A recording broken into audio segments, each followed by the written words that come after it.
ప్రతి సంవత్సరం 3% జనాభా వేగంగా విస్తరిస్తున్నది మన ఈ మహానగరంలో.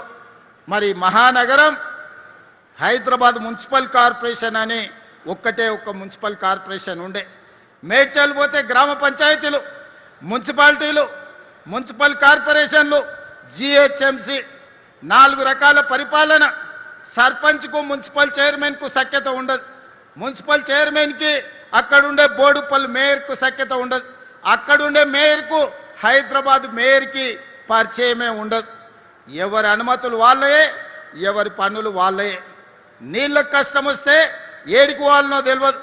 వర్షం వస్తే నీళ్లు నిలబడితే ఎవరిని అడగాలనో తెలియదు. డ్రైనేజ్ లీక్ అయితే ఎవరికి చెప్పుకోవాలనో తెలియదు. చెత్త మురిగిపోతే ఎవరితో మాట్లాడాలనో తెలియదు.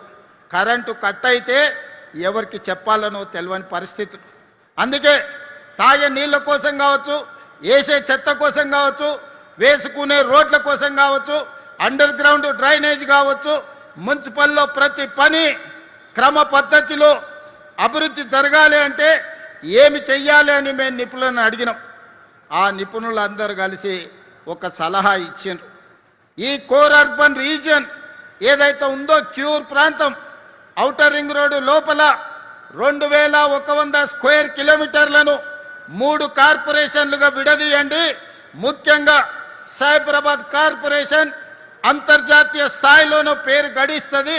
ఈరోజు అమెరికాలో ఉండే సిలికాన్ వ్యాలీకి ఎంత పేరుందో మన సైబరాబాద్ కూడా అంతే పేరుంది. ఇవాళ మన రాష్ట్రం నుంచి ఎగుమతులు అవుతున్న ఐటీ విలువ 60% ఈ సైబరాబాద్నే ఉంది.